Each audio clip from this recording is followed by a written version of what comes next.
Cuba. Roosevelt then, he was kind of sad that he had missed out in the Civil War. And so he resigns his commission as Secretary of the Navy. And he gets together a bunch of his drinking buddies and a bunch of like movie stars and like cowboys and just people he thought were a lot of fun. And he forms his own cavalry unit called the Rough Riders. In fact, he even has, oops.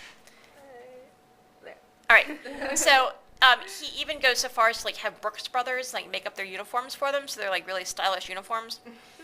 And the Rough Riders go to Cuba, and Roosevelt ends up becoming the hero of the Battle of San Juan Hill, which is the only real major battle in Cuba.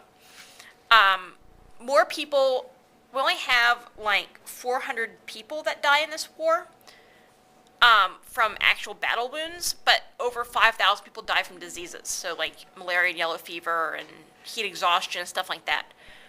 People were wearing uniforms, like wool uniforms in Cuba, left over from the Civil War. They're also, in some cases, eating rations left over from the Civil War, which is like 40 years before this. Think about that. That's just kind of nasty. And so, yeah, that was kind of a problem.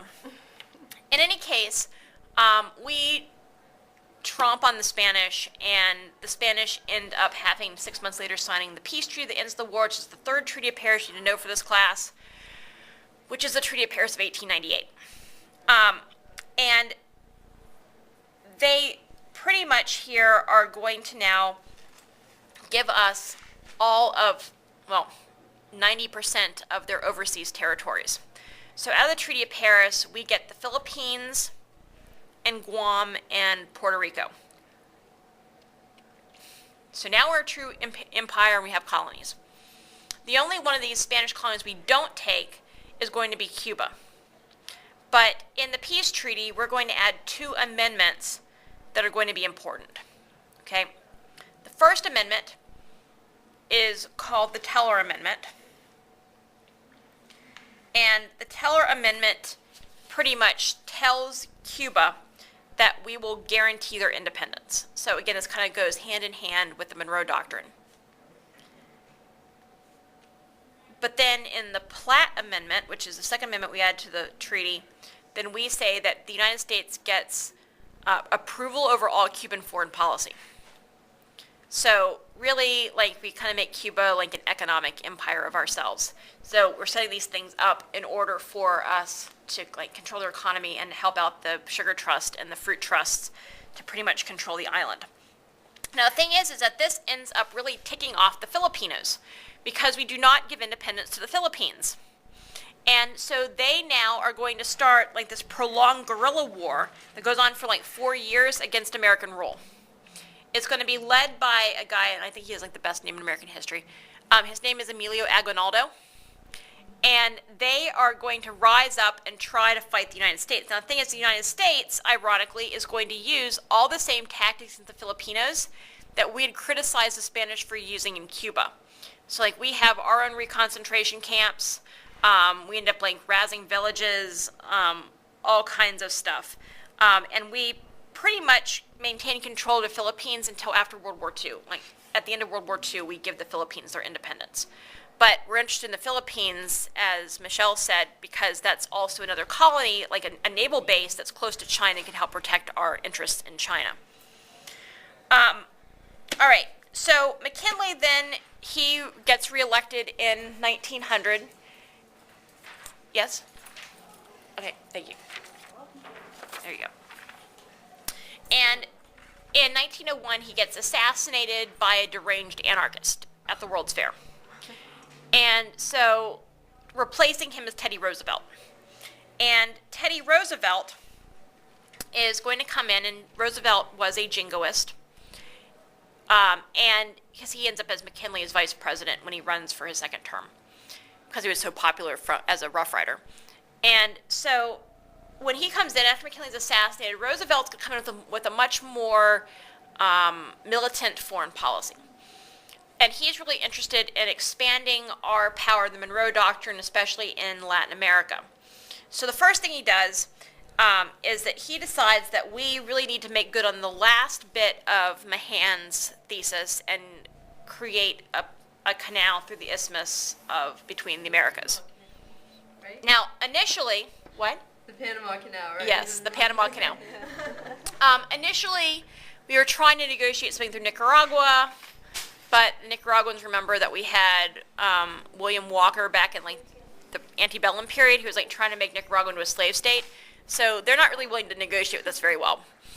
And so because of that, then he turns his attention to the Panamanians. Now the Panamanians actually belonged to Colombia, and Colombia had no interest in the United States getting any kind of concessions in that area. And so because of that, Roosevelt then is going to do a couple things to make us more powerful. Right? First of all, his foreign policy, the entire time he's president, is called Big Stick Foreign Policy. So he's going to call the Navy his big stick. He's famous for saying, like, walk softly and carry a big stick. And when he says that, he's referring to the Navy. And so what he does is that he negotiates an agreement with the Panamanians who wanted their independence from Colombia. You right? He's dying. Okay. Michelle's dying. You right? All right. So he makes this agreement with the Panamanians in that he agrees that he will help them get their independence from Colombia if they then allow us to build a canal through Panama. And so because of that, when they end up rising up against Colombia, then he sends the Navy down there, which kind of sits off the coast of Panama and like threatens the Colombians that if they don't let the Panamanians go, then he's going to bomb them with the Navy ships. So Panama gets its independence. Now, Colombia had been allowing the French to try to build a canal in the area for a while. The thing is that all the French people were just kind of dropping left and right from things like yellow fever and malaria and stuff like that. But the United States does come in, and Roosevelt does start pumping lots and lots of money into building this canal. Now, the other thing, the reason why he was able to justify doing this militarily is that he makes an addition to the Monroe Doctrine. And this is called the Roosevelt Corollary. And the Roosevelt Corollary says that the only country allowed to intervene in the affairs of Latin America is the United States. And so we're going to act kind of like the police of the Western Hemisphere, whereas if there is unrest in any Latin American country that threatens American business interests, then we will then step in with our military and knock them back in line. And so he's going to use that Roosevelt Corollary to kind of justify this action in Panama and building of the Panama Canal. Roosevelt serves the rest of McKinley's term and a second term himself, and then he steps down. And his hand-picked successor, William Howard Taft, comes in after him. Taft also is going to have an imperialist foreign policy. Only his foreign policy is a little less militaristic. He's not a jingoist. And so his foreign policy is called dollar diplomacy, in which his goal here is to try to encourage American businesses to invest in Latin America. They would control these countries by controlling their economy. And then if these Latin American countries, if like these dictators then tried to threaten the American business interests, then we would send the Navy to knock them back in line.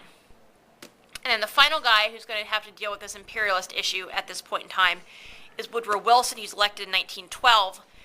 He's a Democrat. He's not a jingoist. In fact, he's the one who tries to keep us out of World War I until we get sucked into it. And his foreign policy towards Latin America is called moral diplomacy. And he says the United States should not intervene with anybody else unless we're doing it to protect democracy.